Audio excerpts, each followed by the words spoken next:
नमस्कार प्रिय विद्यार्थियों, योगा ज्योति सब यूट्यूब चैनल में आप सबका हार्दिक अभिनंदन है।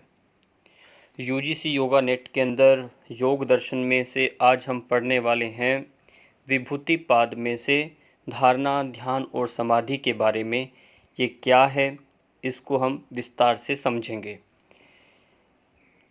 वीडियो को अंत तक पूरा देखिए, बहुत सी बातें आपको आज इसमें नया समझने को मिलेगा। तो चलते हैं। सबसे पहला जो कॉन्सेप्ट हमारा इसमें आता है वह ये है कि धारणा का स्वरूप क्या है। ये पहला ही प्रश्न बनता है।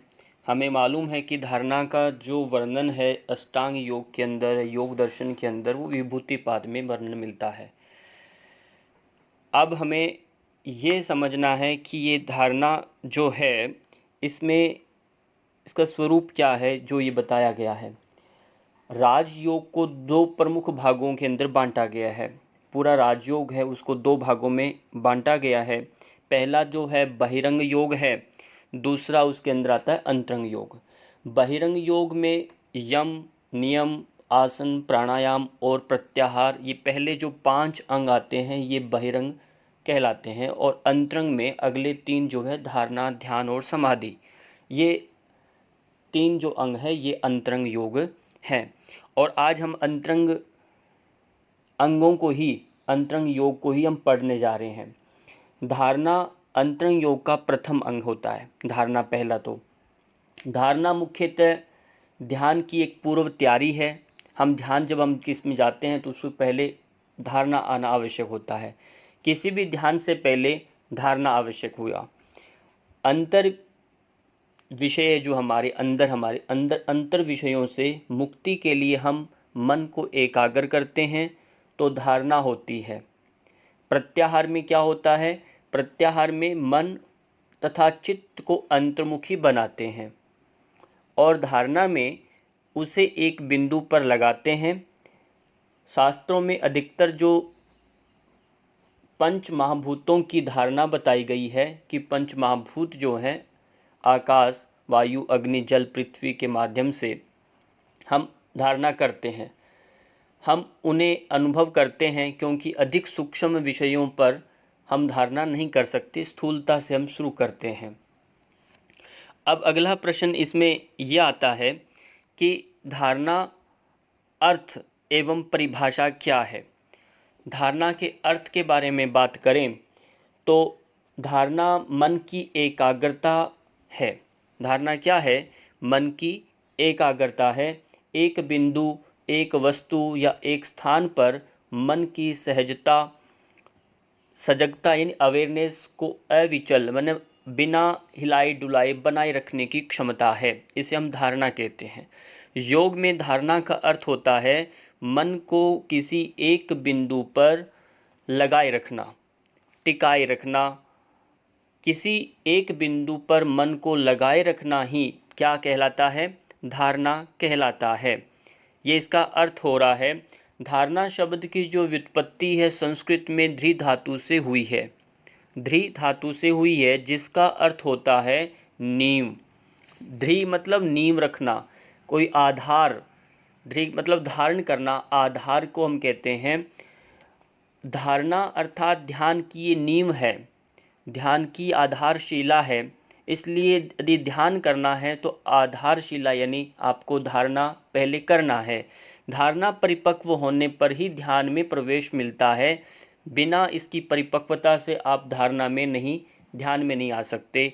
धारणा की बहुत सारी परिभाषाएं हैं। सबसे पहले हम महर्षि पतंजलि के द्वारा जो परिभाषा बताई गई है उसको हम पढ़ेंगे। महर्षि पतंजलि ने क्या परिभाषा बताई है? देशबंधस चित्तस्य धारणा।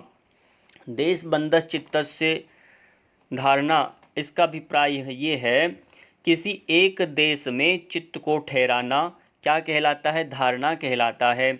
यहाँ पर थोड़ा इन्होंने इस तरह से भी कहा कि चित्त का किसी एक देश यानी स्थान में, देश का अभिप्राय है स्थान में, नासिका अग्रभाग, नाक के आगे के भाग, या नाभि, या हृदय आपका कमल जो अनाहत चक्र है, भ्रिकुटी आपकी दोनों आंखों के बीच में, सूर्य या चंद्रमा या ध्रुव तारा जो है, इनमें अपने को ठहराना, किसको? अपने चित्त को ठहराना क्या कहलाता है? धारणा कहलाता है।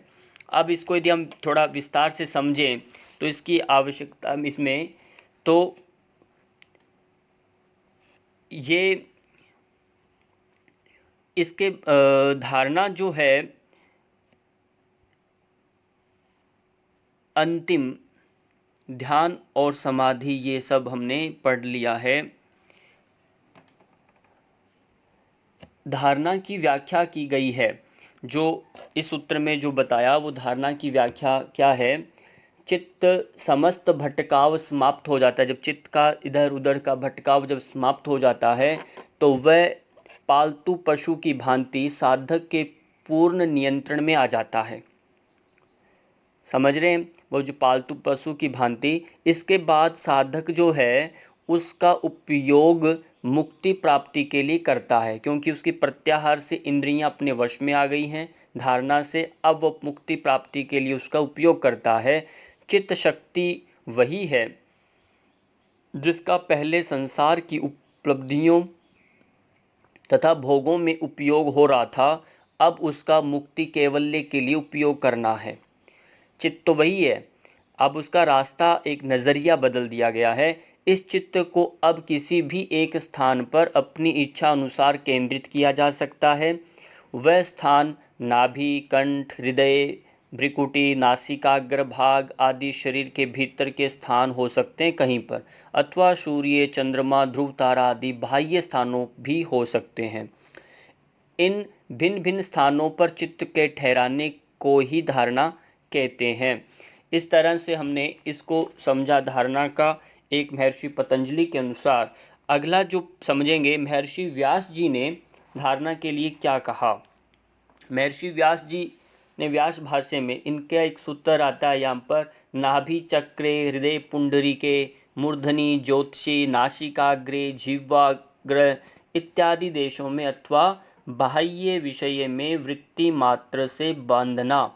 वृत्ति यानी जो आपकी चित्त की वृत्तियां जो व्यापार करती हैं उनसे बंधना, स्थिर करना धारणा कहलाता है। तो यहाँ ये आपने इसको समझा। और अगला आता है त्रिशिखी ब्राह्मणों उपनिषद के अंदर भी धारणा का स्वरूप क्या दिया गया है। तो उसमें आता है पंचभूतमये देहे भूतेष्वेतेषु वंचसु मनसो धारणम एतद युक्तस्य च यस्मादिभिः। अभिप्राय इसका ये होता है कि चित्त का निश्चलीकरण भाव होना ही धारणा है। ये त्रिशिखी ब्राह्मणोपनिषद में कहा, शरीर के अंदर पंच महाभूतों में मनोधारणा रूप धारणा भव सागर को पार कराने वाली है, ये उनमें आता है। अगला है योग तत्वोपनिषद के अंदर धारणा के विषय में क्या कहा है। तो वहाँ यदि देखें 69/72 इस सूत्र में आता है, वहाँ पर पंच ज्ञानेंद्रियों के विषय में ब्रह्म या आत्मा की भावना होना ही क्या कहलाता है? धारणा कहलाता है। ऐसा हमें योग तत्वोपनिषद में मिलता है। कठोपनिषद एक प्रमुख है। इसमें जो आता है द्वितीय अध्याय के 3 और उसमें से 11 नंबर का एक श्लोक है, उसमें ताम योगमिति मन्यते स्थिरम इंद्रिय धारणम, ऐसा एक धारणा का एक श्लोक का एक पंक्ति है। इसमें लिखा है मन और इंद्रियों का दृढ़ नियंत्रण ही धारणा योग है। ये आपको याद रखना है। और उसके बाद वशिष्ठ संहिता के अनुसार बात करें तो उसमें आता है, इसमें धारणा की 4 परिभाषाएं दी है वशिष्ठ संहिता में। अर्थात योग शास्त्र के ज्ञाता योगी योग जो है लोग हैं वह यम आदि गुणों से युक्त अपने में मन की स्थिरता को धारणा कहते हैं। और अन्य 3 परिभाषाओं में जो क्रमशः एक में बाह्याकाश एवं अंतराकाश का हृदय, बाह्याकाश है जो आंखों में बाहर दिखता है, एक अंतराकाश का हृदय में चिंतन करने को धारणा कहा जाता है। ये एक में पंच महाभूतों का बीज मंत्रों के साथ होता है और एक में 5 देवताओं का चिंतन करना धारणा कहा गया है। ये भी हम आगे थोड़ा समझेंगे, वो 5 बीज मंत्र और 5 देवताएं कौन हैं, तो वो भी समझेंगे। अगला आता है स्वामी विवेकानंद जी के अनुसार धारणा का क्या कहा। धारणा का अर्थ है मन को देह के भीतर या उसके बाहर किसी स्थान में धारण या स्थापना करना, उसमें लगाना। मन को स्थान विशेष में धारण करने का अर्थ है मन को शरीर के अन्य स्थानों से हटाकर किसी एक विशेष अंश में के अनुभव में बलपूर्वक लगाए रखना क्या कहलाता है, धारणा कहलाता है। आचार्य श्री राम शर्माचार्य जी के यानी ये पंडित श्री राम शर्माचार्य जी का कहना है धारणा के विषय में। वो कहते हैं कि उस प्रकार के विश्वासों की धारणा करने से जिनके द्वारा मनोवांछित स्थिति को प्राप्त किया जा सकता है, जो आप चाहें वो प्राप्त कर सके, इस तरह से प्रबल एक विश्वास के साथ आप धारणा करें। भौतिक संपदाएं कुपात्रों को भी मिल जाती हैं। देखिए यहाँ शब्द इन्होंने उपयोग किया है, भौतिक जो संपदाएं हैं वह कुपात्रों को भी मिल जाती है, परंतु आत्मिक संपदाओं में एक भी ऐसी नहीं है जो अनाधिकारी को मिल सके, उसके लिए योग्यता आवश्यक है। ये बहुत बड़ा इन्होंने एक संदेश दिया है। और अगला है स्वामी शिवानंद सरस्वती जी के अनुसार विचारों में, ये सब कोटेशन इसलिए ली जा रही हैं कि यूजीसी योगा नेट की जो वाईसीबी है, जो बहुत सारे ऐसे जो आगे की परीक्षाएं हैं, तो उनमें इनसे संबंधित ही ये शास्त्र सब लगे हुए हैं और इससे ही संबंधित प्रश्न पूछे भी जाते हैं। विचारों के सामुदायिकरण, ये शिवानंद सरस्वती के अनुसार धारणा कहा, विचारों के सामुदायिकरण को धारणा कहते हैं।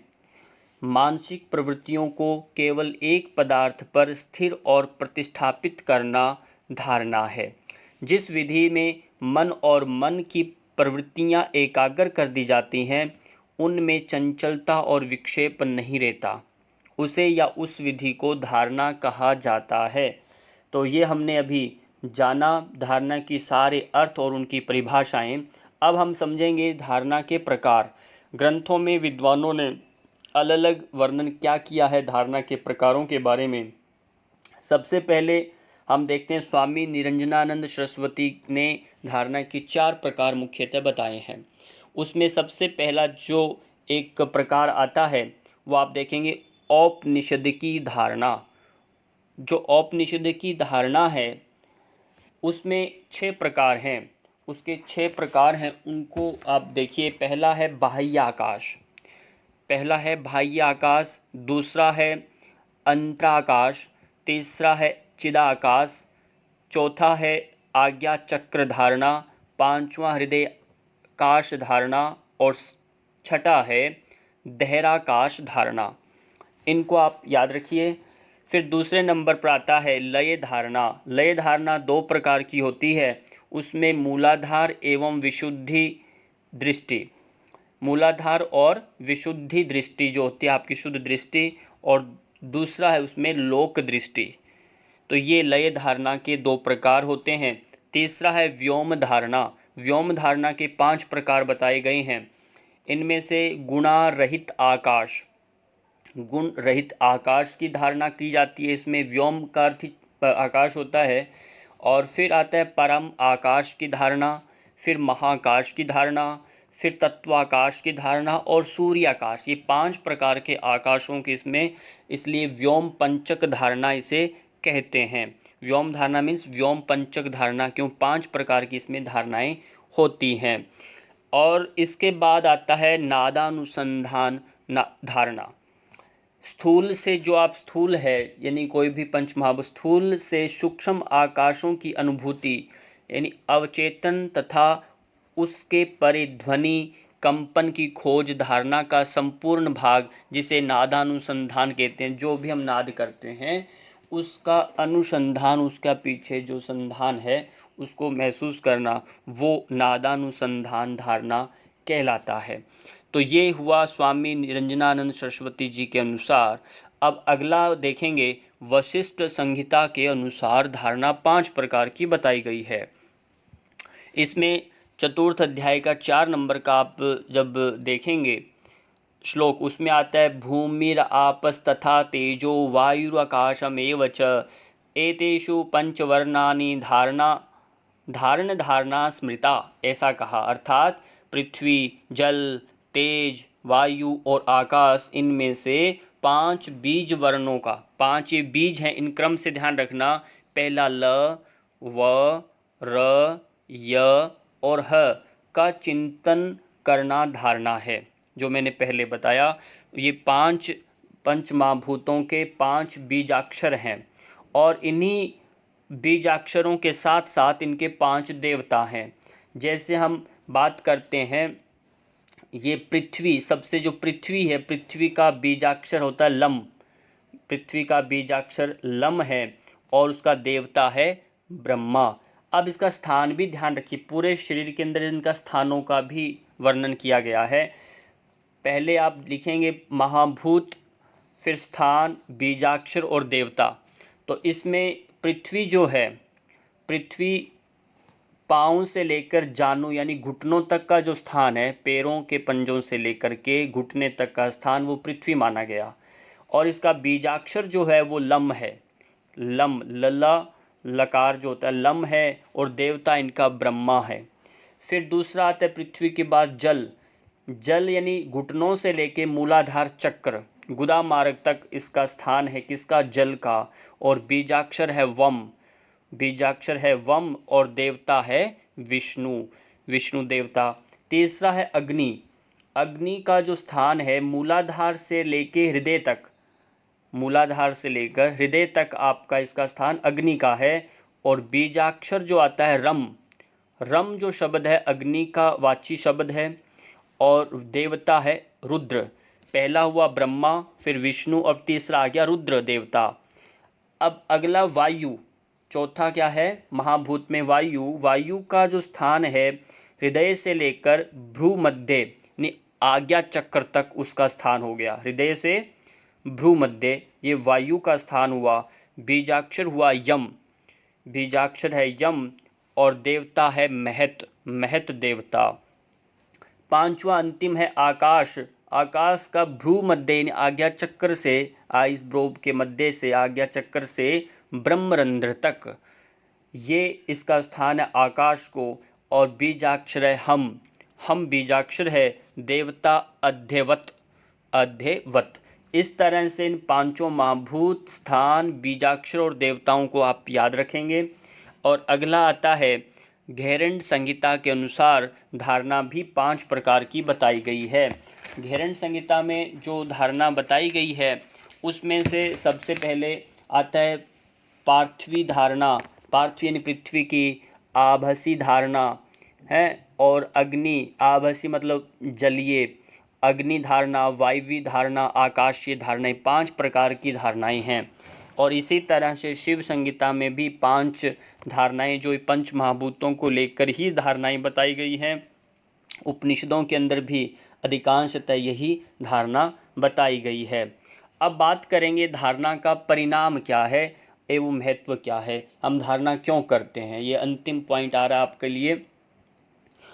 धारणा का जो परिणाम है, हम क्यों करते हैं, इसका धारणा से एकाग्रता बढ़ती है। सबसे पहले तो ये है हमारी एकाग्रता बढ़ती है और एकाग्रता से अनेक कार्य संपन्न होते हैं, क्योंकि हमारी मानसिक ऊर्जा एक बिंदु पर होती है कहीं जब हम धारणा करते हैं।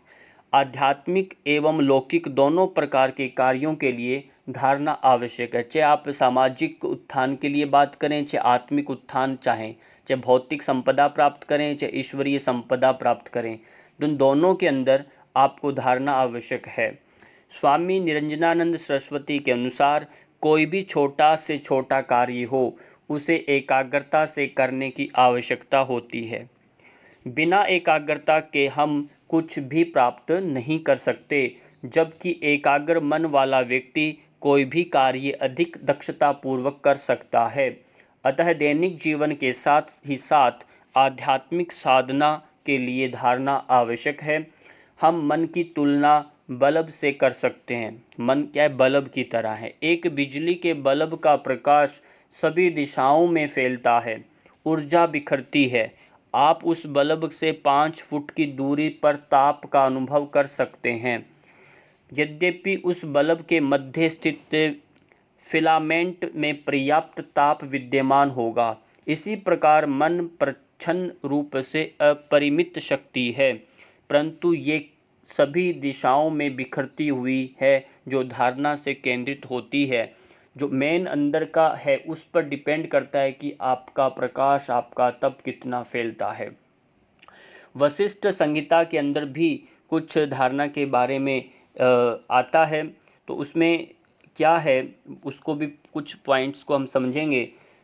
इस चतुर्थ अध्याय के 11 से 15 जो श्लोक हैं उनमें बताया गया है पांचों धारणाओं के लिए। कहते हैं कि पृथ्वी तत्व में यदि आप धारणा करते हैं तो आपको विजय की प्राप्ति होती है।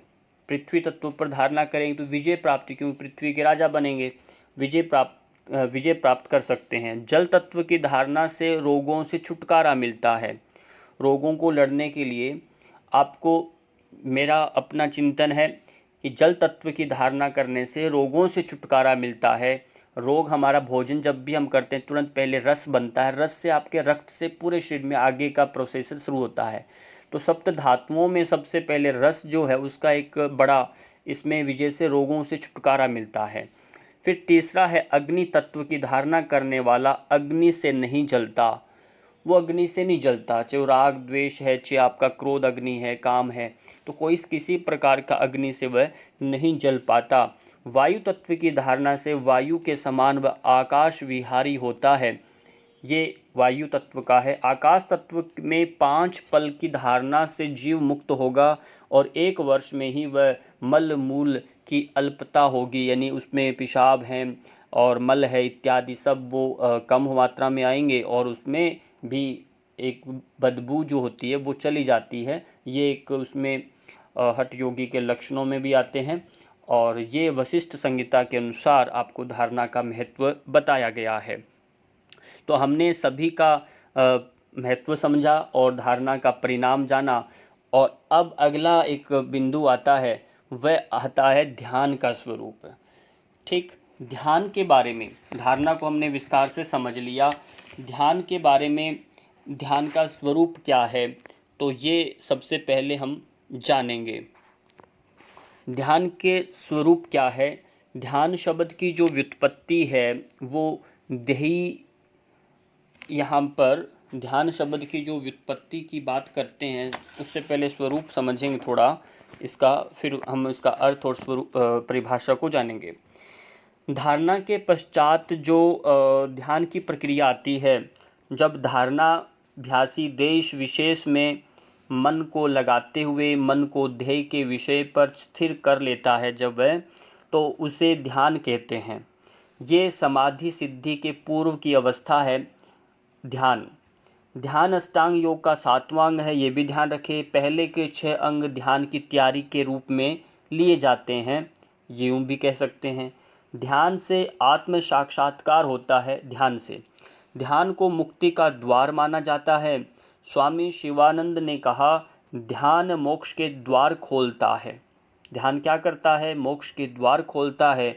ध्यान एक ऐसी प्रक्रिया है जिसकी आवश्यकता हमें लौकिक जीवन में भी है और अलौकिक जीवन में भी इसका उपयोग किया जाता है। लौकिक चाहे अलौकिक दोनों में इसका उपयोग होता है। ध्यान को सभी दर्शनों, धर्मों व संप्रदायों में श्रेष्ठ माना गया है। किसको? ध्यान को। सभी योगी ध्यान की तैयारी स्वरूप अलग अलग विधियां अपनाते हैं और ध्यान तक पहुंचकर लगभग एक ही हो जाते हैं। अंततः विधियां अलग अलग होती है, मंजिल सबका अंततः एक हो जाता है। अनेक महापुरुषों ने ध्यान के ही माध्यम से अनेक महान कार्य संपन्न किए। जैसे स्वामी विवेकानंद जी की बात करें, भगवान बुद्ध आदि, भगवान कृष्ण ने भी गीता में एक अध्याय में ही ध्यान के ऊपर बताया है पूरा। आत्मा के ध्यान से माया का तिरोधान, यानी उसको हटाया जा सकता है, माया को, जाल को काटा जा सकता है, वह ध्यान से ही संभव है। अब जो बात करते हैं ध्यान का अर्थ एवं उसकी परिभाषाएं क्या है, तो ध्यान शब्द की जो व्युत्पत्ति है ध्येयतायाम धातु से हुई है। इसका तात्पर्य है चिंतन करना, लेकिन यहाँ ध्यान का अर्थ चित्त को एकाग्र करना से लिया जाता है। महर्षि पतंजलि जी ने लिया, चित्त को एकाग्र करना है, उसे एक लक्ष्य पर स्थिर करना है। अतः किसी विषय वस्तु पर एकाग्रता या चिंतन की क्रिया ध्यान कहलाती है। ये एक मानसिक प्रक्रिया है जिसके अनुसार किसी वस्तु की स्थापना अपने मन क्षेत्र में की जाती है। फलस्वरूप मानसिक शक्तियों का एक स्थान पर केंद्रीकरण होने लगता है, यही ध्यान है। ध्यान को आपने समझा। अब महर्षि पतंजलि की बात करें तो उन्होंने ध्यान के लिए कौन सा सूत्र कहा है? उन्होंने कहा तत्र प्रत्येकता नता ध्यानम। तत्र प्रत्येकता नता ध्यानम, ये दूसरा ही सूत्र है। इसमें इन्होंने स्पष्ट रूप से कहा है कि जहाँ चित्त को लगाया जाए, तत्र मतलब जहाँ चित्त को लगाया जाए उसी में प्रत्येकता नता यानी वृत्ति का एक तार चलना ध्यान है। धारणा में क्या होता है, चित्त को किसी एक स्थान पर स्थिर किया जाता है, जबकि उसमें स्थिर रहकर निरंतर उसी में एक तार चलता रहता है। ध्यान में थोड़ा डिफरेंट होता है, तो उसी को ध्यान कहते हैं। धारणा में केवल हम एक स्थान पर चित्त को लगाते हैं, देखते रहते हैं, पर उसी में लंबे समय तक लगाए रखना वो आपका ध्यान हो जाता है। धारणा को हम कहते हैं कंसंट्रेशन है, और ध्यान क्या है? मेडिटेशन में यही अंतर है। आपको कहते हैं कंसंट्रेशन करिए, कंसंट्रेशन मीन्स धारणा, और ध्यान मीन मेडिटेशन में यही अंतर है। ध्यान में विचारों का प्रवाह बंद हो जाता है तथा वृत्ति का प्रवाह केवल ध्येय मात्र की तरह ही हो जाता है। विचार जो व्यक्ति के चित्त में जो आते रहते हैं वो बंद हो जाते हैं, किसमें? ध्यान के अंदर, और उसका जो एक लक्ष्य होता है उसके प्रति वो विचार चलते हैं। अन्य कोई वृत्ति नहीं उठती उसके मन में। धारणा में जहाँ मन की शुद्धि होती है वहाँ ध्यान से अस्मिता यानी आपके मैंपन का, अपने अहंकार में सुधार होता है। ध्यान स्थिर होने पर साधक का अहंकार गिर जाता है तथा केवल हूँ शेष रहता है, जिसका लय समाधि में होता है। मैं तो गिर ही जाता है, अब मैं का अहंकार गिरने पर हूँ अस्तित्व स्वयं का जो शरीर का रहता है वो भी किस में गिरता है? वो जा कर के आपका समाधि में गिरता है। ये तो हुआ महर्षि पतंजलि के अनुसार उनकी परिभाषा। अब देखेंगे अन्य ग्रंथों में जो परिभाषाएं दी गई है उसको भी एक एक करके समझेंगे। सबसे पहले सांख्य सूत्र के अनुसार उसमें एक आता है छठे अध्याय का 25 नंबर एक इसका सूत्र संख्या, जिसमें आता है ध्यानम निर्विषयम मनः। ध्यान क्या है? मन का विषय रहित हो जाना ही ध्यान है। मन का विषय के रहित हो जाना ही क्या कहलाता है? ध्यान कहलाता है। तो बहुत बड़ी बात है। अभी जिन विद्यार्थियों ने चैनल को सब्सक्राइब नहीं किया, सब्सक्राइब करें। वीडियो अच्छी लगे तो लाइक और कमेंट ज़रूर किया करें, और अपने विचार और प्रश्नों का उत्तर दिया करें। अगला है, इसी में बात करते हैं आदि शंकराचार्य जी के द्वारा ध्यान क्या कहा। उन्होंने कहा अचिंतैव, अचिंतैव परम ध्यानम। क्या कहा? अचिंतैव परम ध्यानम, अर्थात किसी भी वस्तु पर विचार न करना ध्यान है। विचार करना वो ध्यान नहीं होता, विचार न करना, किसी भी वस्तु पर विचार न करना क्या कहलाता है? ध्यान कहलाता है। ये आदि शंकराचार्य जी द्वारा। गहरंट संहिता के अनुसार ध्यानात् प्रत्यक्षम आत्मनः, उन्होंने क्या कहा? ध्यानात् प्रत्यक्षम आत्मनः, अर्थात ध्यान वह है जिससे आत्म साक्षात्कार हो जाए। आत्म साक्षात्कार होने का नाम ही ध्यान है। और इसके बाद जो आता है त्रिशिखी ब्राह्मणों उपनिषद के अंदर ध्यान के बारे में, ये ग्रंथ इसलिए लिए जा रहे हैं, आपके पाठ्यक्रम में है। और त्रिशिखी ब्राह्मणों उपनिषद के अंदर ध्यान के बारे में कहा, सोहम चिन्ह मात्रमेवेति चिंतनम ध्यानमुच्यते, अर्थात स्वयं को चिन्ह मात्र ब्रह्म तत्व समझने लगना ही ध्यान कहलाता है। ये त्रिशिखी ब्राह्मणों उपनिषद का आता है। इसी के साथ पंडित श्री राम शर्मा आचार्य जी के अनुसार जो ध्यान के लिए उन्होंने कहा कि कोई आदर्श लक्ष्य या इष्ट निर्धारित करके उसमें तन्मय हो जाना ध्यान कहते हैं। कोई भी लक्ष्य आपका आदर्श होना चाहिए, जो भी आपने सोचा उसमें लग जाना, तन्मय हो जाना, तन्मय यानी तन और मन का एक लयत्व आ जाना, वो क्या कहलाएगा? ध्यान कहलाता है। ध्यान की कुछ व्यवहारिक परिभाषाएं भी हमें देखने को मिलती है, तो वह है क्लेशों को पराभूत करने की विधि का नाम क्या है? ध्यान है। फिर आता है ध्यान का तात्पर्य चेतना के अंतर वस्तुओं के अखंड प्रवाह होते हैं। तीसरा है अपनी अंत चेतना मन को परमात्म चेतना तक पहुंचाने का सहज मार्ग है। पांचवा बिखरी हुई शक्ति को एकाग्रता के द्वारा लक्ष्य विशेष की ओर नियोजित करना ध्यान है। और अंतिम में है ध्यान के लिए कहा मन को श्रेष्ठ विचारों में स्नान कराना ही ध्यान है। तो ये हमने जाना ध्यान के बहुत सारे, इस तरह से आप कोई भी अपना नज़रिया बना करके ध्यान में आगे बढ़ सकते हैं। अब बात करेंगे भारतीय ग्रंथों में ध्यान के प्रकारों का वर्णन हमें अलग अलग मिलता है कि ध्यान कितने प्रकार के मेडिटेशन, टाइप्स ऑफ मेडिटेशंस जो हम कहते हैं।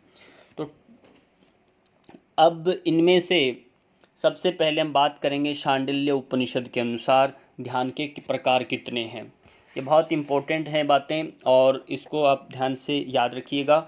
शांडिल्य उपनिषद के अनुसार ध्यान को हम दो भागों में बांटा गया है।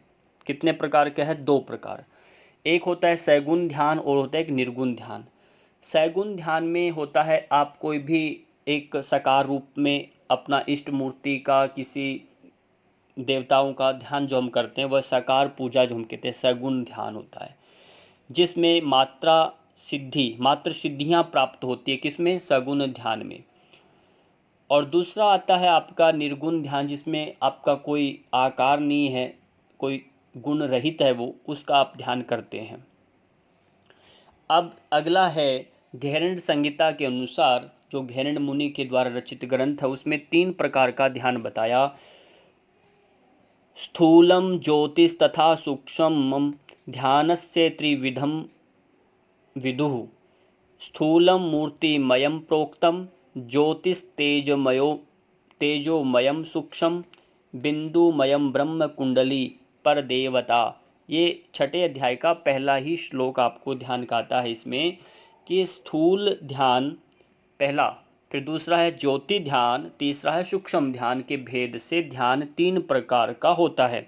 स्थूल ध्यान वह कहलाता है जिसमें हम मूर्तिमय इष्ट देव का कोई ध्यान करें, वह स्थूल ध्यान होगा।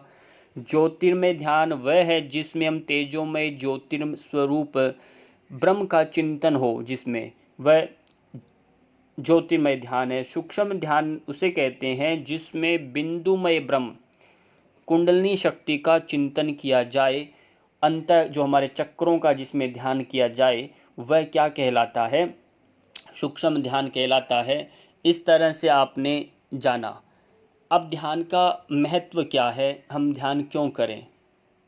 पहले यही तो बहुत बात आती है ना, प्रश्न आता है कि हम ध्यान करें तो क्यों करें, महत्व क्या है इसका? तो इसके लिए आप जानिए, निज स्वरूप को मन से तत्वतः, मतलब मेन मन से जो है अपने निज स्वरूप आपका है उसको मन से एक्चुअल में समझ लेना ही ध्यान है। तत्वतः मतलब वास्तविक रूप से समझ लेना ही ध्यान है। ध्यान करते करते जब चित्त जो आपका है ध्येयकार में परिणत हो जाता है, उसके अपने स्वरूप का अभाव सा हो जाता है, धारणा में केवल लक्ष्य निर्धारित होता है। धारणा में क्या है? लक्ष्य दिखता है, जबकि ध्यान में ध्येय की प्राप्ति और उसकी प्रतीति है, ध्येय की प्राप्ति और उसकी प्रतीति होती है। केवल ध्यान के माध्यम से क्लेशों की जो क्लेश हैं वह स्थूल वृत्तियों का नाश हो जाता है। धारणा, ध्यान और समाधि तीनों का संयम कहा गया है। इन तीनों क्या कहा गया है? संयम कहा गया है। संयम की स्थिरता से प्रज्ञा की दीप्ति अर्थात विवेक ख्याति का उदय होता है। इसके अतिरिक्त पातंजल योग सूत्र में संयम से प्राप्त होने वाली अनेक अन्य सिद्धियों का भी उल्लेख हमें देखने को मिलता है। विभिन्न स्थानों पर ध्यान की महत्ता का वर्णन किया गया है, जो इस प्रकार है। जैसे हम बात करते हैं, सबसे पहले गीता की बात करें तो गीता के अनुसार छठा अध्याय आप देखेंगे 19 नंबर श्लोक में, उसमें आता है यथा दीपो नेवातस्थो ने गते सोपमा स्मृता योगिनो यतश्चित्तस्य युञ्जतो योगमात्मनः।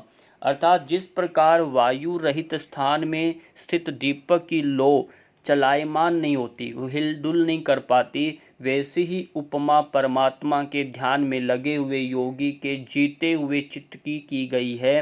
वह चित्त को जब जीत लेता है तो वह भी अपने विचारों से तरंगित नहीं होता, वृत्तियों से प्रवाहित नहीं होता, वह एक स्थिरता से उसी में लयत्व रहता है, लगा रहता है।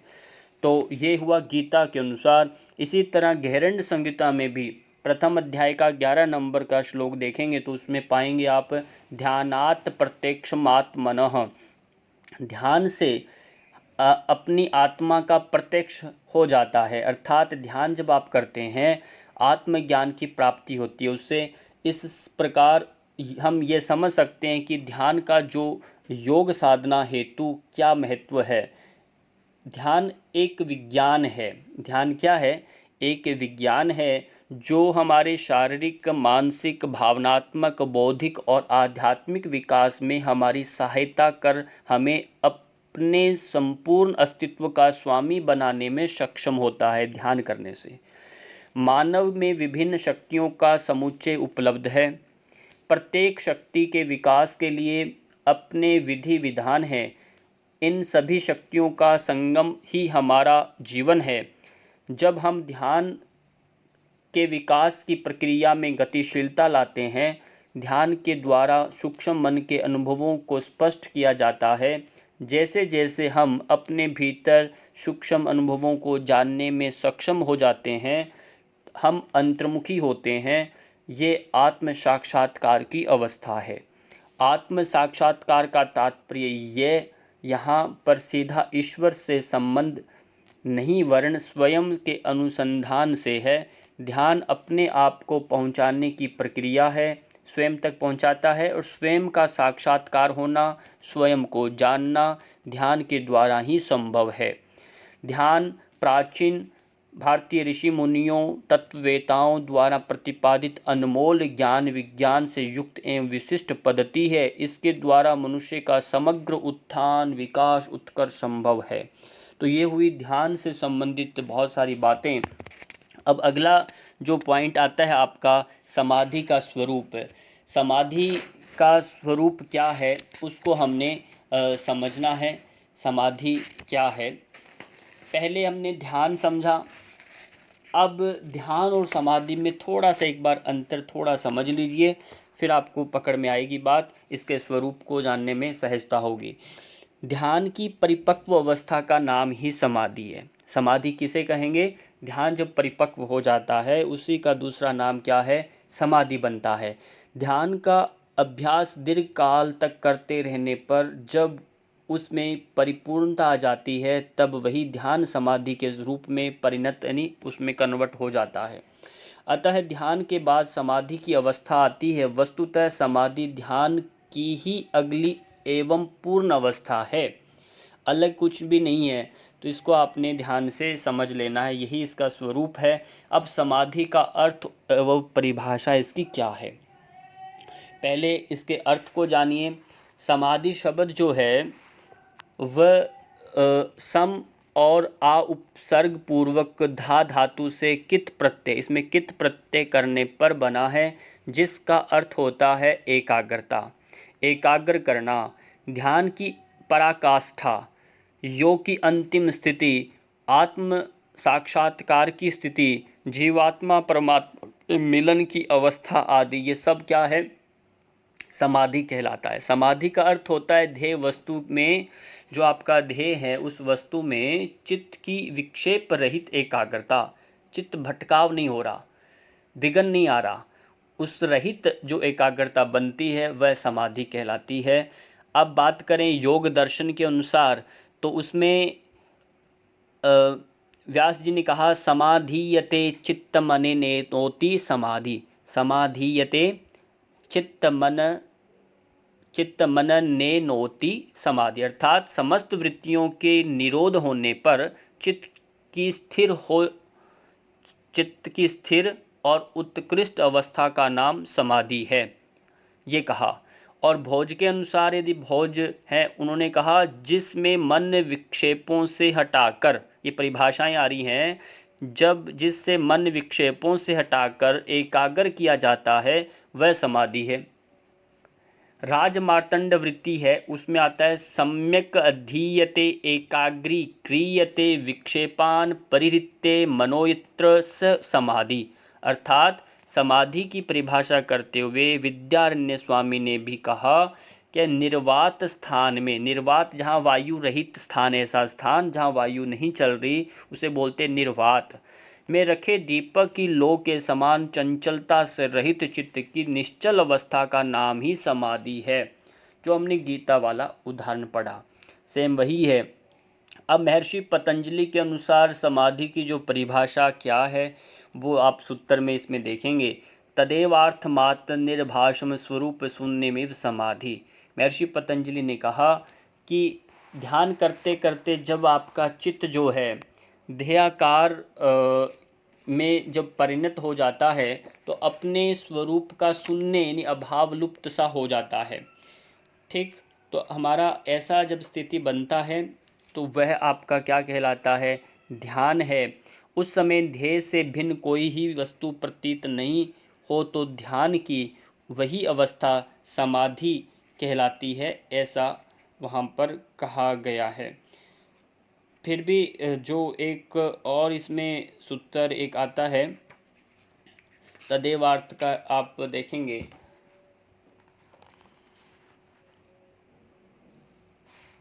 इसमें कहा धारणा और ध्यान में कोई स्थान या वस्तु होती है। विशेष अंतर इसमें क्या है, जब धारणा करते हैं या ध्यान करते हैं उनमें कोई स्थान रहता है या वस्तु रहती है जिस पर आप एकाग्र करते हैं, जिस पर ध्यान केंद्रित किया जाता है तथा चित्त का प्रवाह उसी और निरंतर चलता रहता है। डिफरेंस देखना समाधि में क्या होता है, किंतु इसमें अधिक समय तक स्थिर रहने पर जिसका ध्यान किया जा रहा है उसका स्वरूप शून्य हो जाता है। इसलिए कहा तदेवार्थ मात्र निर्भाषम, पर भाषित नहीं होता, निर्भाष हो जाता है, स्वरूप शून्य में समाधि। अब यहाँ कहा ध्यान किया जा रहा है उसका स्वरूप शून्य हो जाता है, उसका आभास ही मिट जाता है तथा केवल ध्येय मात्र ही प्रतीति होती है। जो ध्येय है वही दिखता है और कुछ प्रतीत नहीं हो रहा। इस अवस्था को समाधि कहते हैं। ये समाधि क्रिया नहीं बल्कि उपलब्धि होती है। इसे हम क्रिया नहीं कहते, क्रिया की जाती है उसमें कर्तापन रहता है, इसमें कर्तापन नहीं होता, अकर्ता अक्रिया है, ये उपलब्धि है, घटना है ये, और बल्कि ये घटना है जो ध्यान के स्थिर होने पर अपने आप घटित होती है। इसलिए समाधि लगती नहीं है, अपने आप घटित हो जाती है। जैसे घटना अपने आप आकस्मिक होता है ऐसा ही होता है इसके साथ। इस स्थिति में चित्त के निज स्वरूप का अभाव हो जाता है, चित्त जो जड़ है उसका अपना निज स्वरूप का अभाव हो जाता है तथा वह ध्येय के आकार में परिणत हो जाता है। तदा द्रष्टु स्वरूप अवस्थानम, जो हम सूत्र पढ़ा, वह अपने स्वरूप में स्थित हो जाता है। ये तीनों क्रियाएं हैं, धारणा, ध्यान और समाधि, ये तीनों में कोई प्रयास नहीं करना पड़ता। ये तीनों क्या है, क्रिया में केवल दृष्टा अथवा साक्षी भाव से ही घटनाएं घटित होती हैं। अपने को पूर्ण रूपेण सहज भाव से निष्प्रयास छोड़ देना ही पर्याप्त है। इसलिए कहा जाता है सूखे पत्ते के समान अपने को रखें।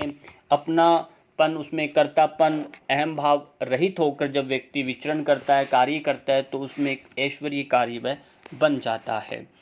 तो आगे हम देखेंगे।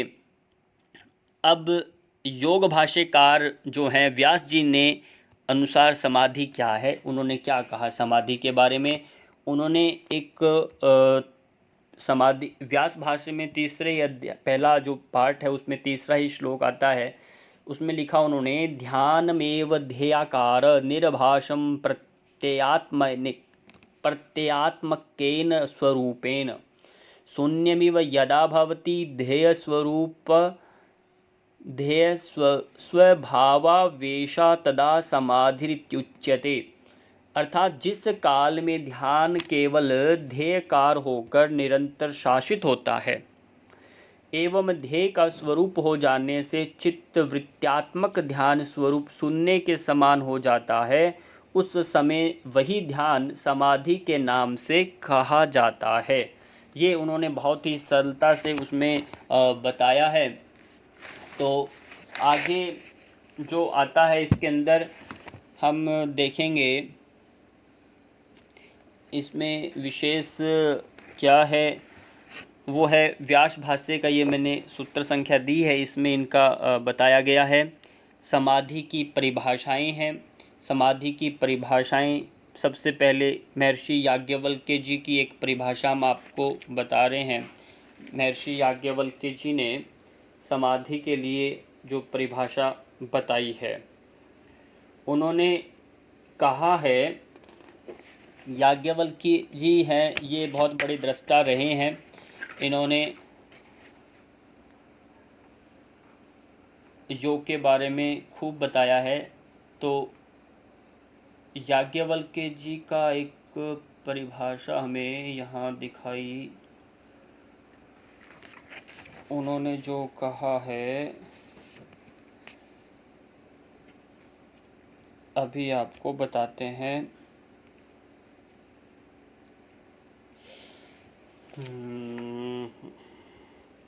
हाँ, याज्ञवल्क्य जी का परिभाषा आता है, ये याज्ञवल्क्य उनका पुस्तक का 10वें अध्याय का 2 नंबर, उसमें ये परिभाषा है, समाधि समतावस्था जीवात्म परमात्मनो।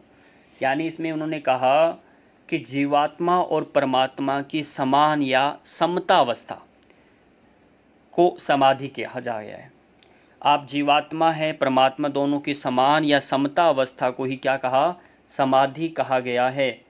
तो समाधि समतावस्था जीवात्मा परमात्मना, ऐसा उनका हमें सूत्र आता है। अगला हठ योग प्रदीपिका के अनुसार हम देखेंगे समाधि के बारे में उन्होंने क्या कहा। इसमें चतुर्थ अध्याय का 4-5 जो संख्या दी है, इसका मैं आपको अर्थ ही बता रहा हूँ। जब प्राण क्षीण व मंद होकर चित्त में लीन हो जाए, आपका प्राण क्षीण होकर के मंद होकर के चित्त में लीन हो जाए, तो दोनों की एक रूपता ही समाधि है, ऐसा कहा। कैसे, वहाँ लिखा, यदा संक्षीयते प्राणो मानसं च प्रलीयते तदा समरसत्वं च समाधि अभिधीयते। अर्थात जीवात्मा और परमात्मा दोनों के एकत्व से सभी प्रकार के संकल्पों का नष्ट हो जाना भी समाधि कहलाता है। संकल्प हट जाएं कोई भी मन का। फिर तीसरा इनका श्लोक जो है उसमें है, तत्समं च द्वयोरेक्यं जीवात्मा परमात्मनोः प्रनष्ट सर्वसंकल्प समाधि सो विधीयते। ये उनका श्लोक मैंने पढ़कर उसका अर्थ सुनाया था आपको।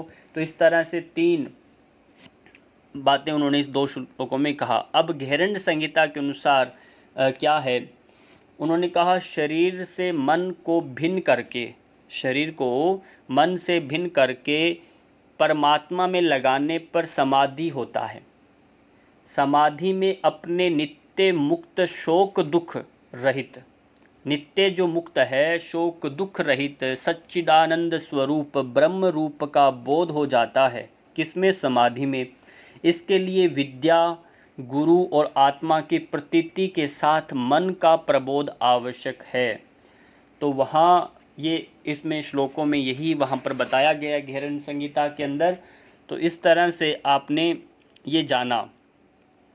तो समाधि के स्वरूप के अंदर देखें योग और समाधि, तो समाधि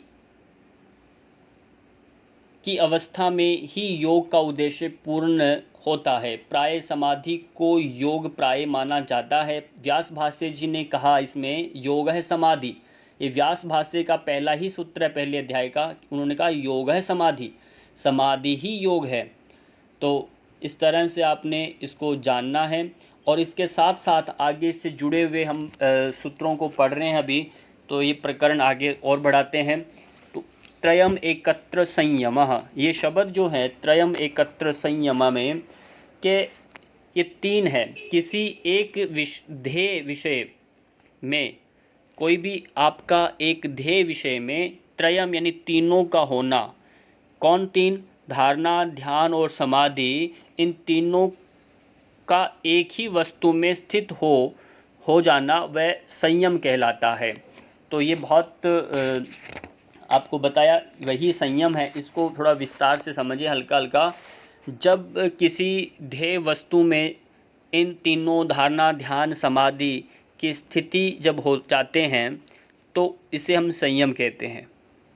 इस प्रकार किसी में भी संयम करने से उसका संपूर्ण ज्ञान हो जाता है, आपका कोई भी विषय क्यों ना हो, जिनका आगे वर्णन किया गया है।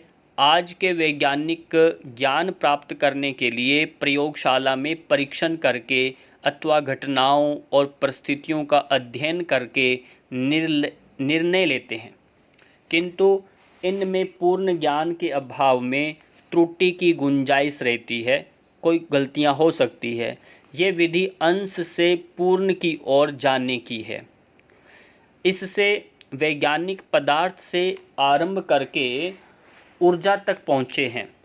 उन्होंने पदार्थ से शुरू किया और ऊर्जा तक पहुँचे, जबकि योगी सीधा पूर्ण का ज्ञान प्राप्त कर अंश तक पहुँचा है, वह उल्टा आ रहा है।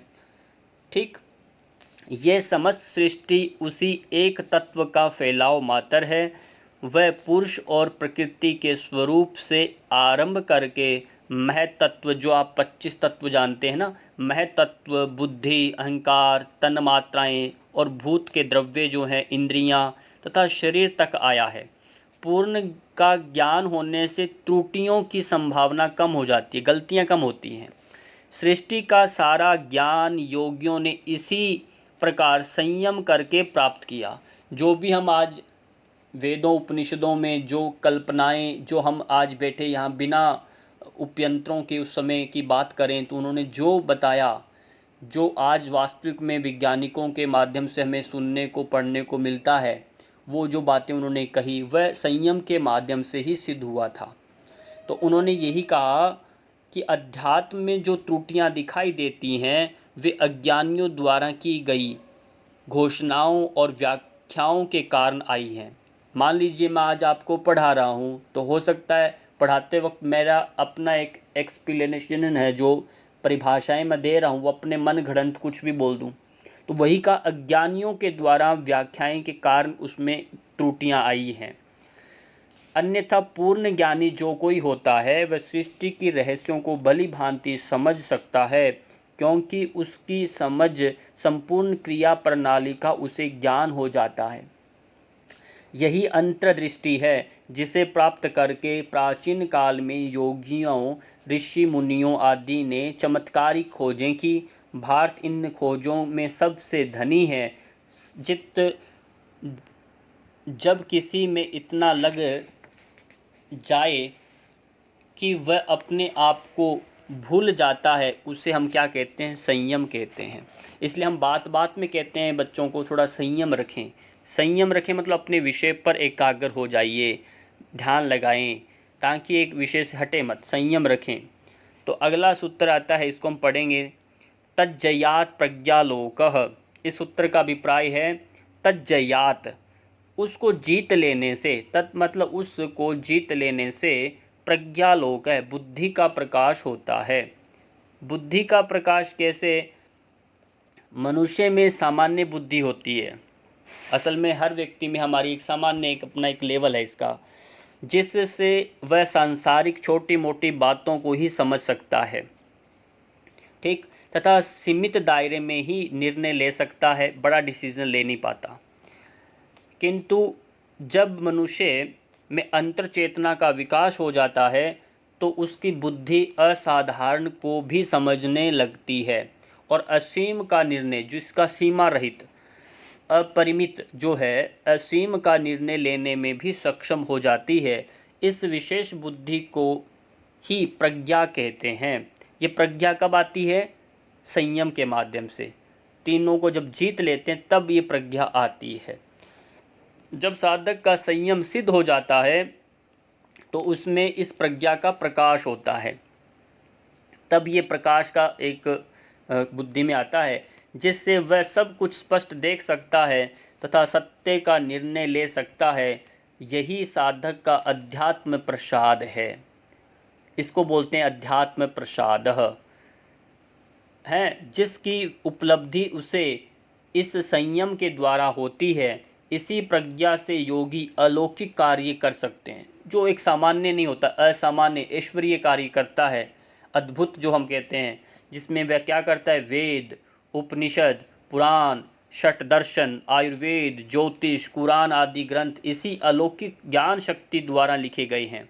जो हम आज देखते हैं, जिसे हम स्पिरिचुअल एक ग्रंथ कहते हैं, असल में वो एक बहुत मनोयोग के उच्च स्तरीय एक विज्ञान जो दिया उन्होंने, वो उनका नज़रिया वो तब संभव हो जब उन्होंने प्रज्ञा, उन्होंने संयम के द्वारा, जिन्हें सामान्य बुद्धि वाले पूर्णतया नहीं समझ सकते, न उनकी ठीक ठीक से व्याख्या ही कर सकते। मनुष्य की ज्ञान शक्ति का ये उच्चतम विकास है।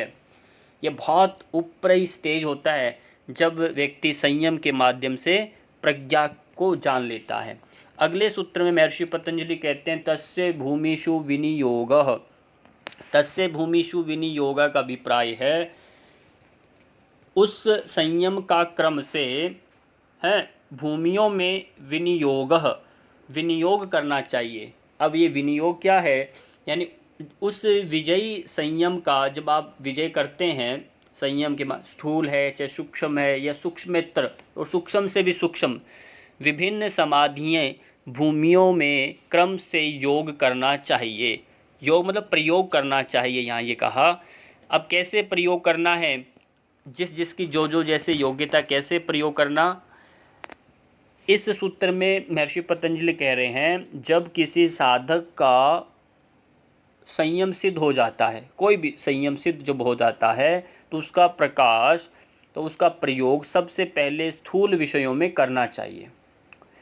उसमें दृढ़ता आने पर भी सूक्ष्म विषयों में एवं अंत में सूक्ष्मोत्तर विषयों में करना चाहिए। पहले स्थूल में करें, फिर स्थूल से छोटे और सूक्ष्म में, और फिर उससे भी सूक्ष्म में। इस क्रम से संयम को बढ़ाने से उसमें भटकाव नहीं होता है ना, भटकाव नहीं होता। एक एक सीढ़ी चढ़ने से गिरने का भय नहीं रहता। इसलिए योग ऐसा ही निरापद मार्ग बतलाता है जिसमें यम नियम से लेकर कैवल्य अवस्था तक की साधना निरापद होकर के की जा सकती है, तथा जितनी सीढ़ी वह चढ़ जाता है उसका कभी नाश नहीं होता। वह ज्ञान अगले जन्म में भी स्मृति रूप में रहता है। जिसका जीवन में अनुभव हो गया है वे ही संस्कार रूप में अगले जन्म में स्मृति रूप में रहते हैं, अन्य भूल जाते हैं। ये बहुत बड़ी बात कही है, इसलिए व्यर्थ कुछ भी नहीं है। आप निरंतर सतत मार्ग पर चलते रहिए, उसका निश्चित रूप से देर सबेर आपको लाभ अवश्य मिलेगा। तो अगले 7 नंबर का सूत्र आता है त्रयम एकत्र त्रयमंत्रंगम पूर्वेभ्य। इस सूत्र में क्या कहना चाह रहे हैं महर्षि पतंजलि? पर कह रहे हैं पहले कहे हुओं में की अपेक्षा पूर्वेभ्य। पूर्वेभ्य का अभिप्राय जो पहले कहे गए हैं उनकी अपेक्षा त्रयम, ये तीनों साधन जो है अंतरंग हैं। पहले कब कहा? पहले तो उन्होंने कहा कि पहले 5 अंग जो हैं यम नियम आसन प्राणायाम प्रत्याधार तक, तो ये सब बहिरंग हैं। धारणा ध्यान और समाधि ये 3 क्या हैं? अंतरंग योग हैं। अब ये कह रहे हैं त्रयम अंतरंगम पूर्वे, वे पहले कहे हुए की अपेक्षा त्रयम, ये तीनों साधन अंतरंगम साधन है। ठीक, योग के 8 अंगों में 5 अंग ये बताए यम नियम आसन प्राणायाम प्रत्याहार बहिरंग साधन है, जिनमें से चित्त शुद्ध होकर स्थिर हो जाता है। इनकी साधना साधन पाद में की गई है, हमने पढ़ा पीछे। बाकी के ये तीनों अंग धारणा, ध्यान, समाधि अंतरंग साधन है जिनका प्रयोग इस विभूतिपाद में किया जा रहा है। इन साधनों में किसी प्रकार की बाह्य आचरणों की आवश्यकता नहीं होती, बाहर से कुछ नहीं, सारा इंटरनल प्रोसेसिंग है ये। गुरु गोरखनाथ ने जो यम नियमों को योग का अंग भी नहीं माना, गोरखनाथ जी ने तो यम नियम को योग का अंग नहीं माना, वह सीधा ही षष्टांग उन्होंने बताया। उनका कहना है कि ये तो आचरण संबंधी नियम है, ये तो इसको करना नहीं, तो ये कॉमन सेंस उन्होंने कहा, तो पता ही है, सभी सामान्य जनों के लिए अनिवार्य है, इसलिए ये षडांग योग की वह चर्चा करते हैं। उन्होंने आसन, प्राणायाम, प्रत्याहार, धारणा, ध्यान और समाधि को ही योग के अंग मानते हैं। योग सिद्धि इन 3 अंतरंग साधनों में से ही होती है। कई साधक इन्हीं 3 अंगों से ही अपनी साधना आरंभ करते हैं।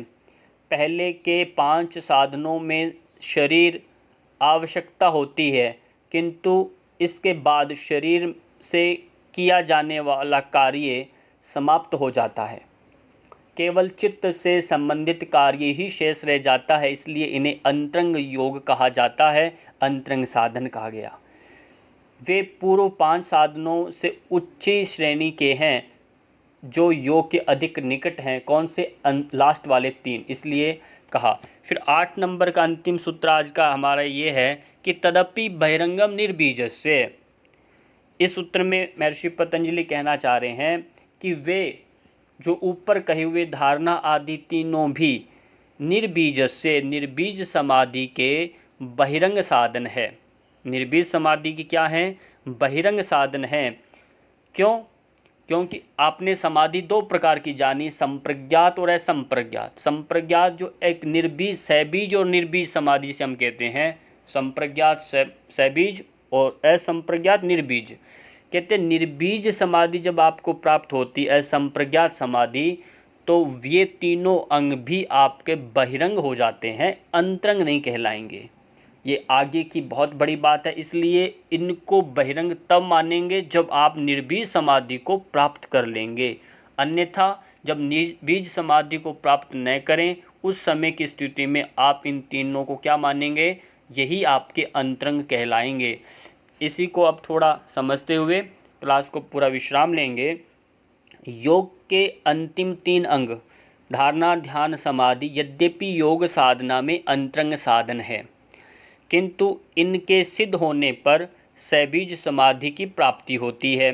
सहबीज समाधि में साधक को संपूर्ण उपलब्धियां हो जाती हैं, किंतु ये चित्त की वृत्तियां बीज रूप में विद्यमान रहती, चित्त के अंदर ही वह शेष बची रहती हैं, जिससे अवसर आने पर वह पुनः उनका प्रकटीकरण हो जाता है, वापस वह उभर के आ सकती है।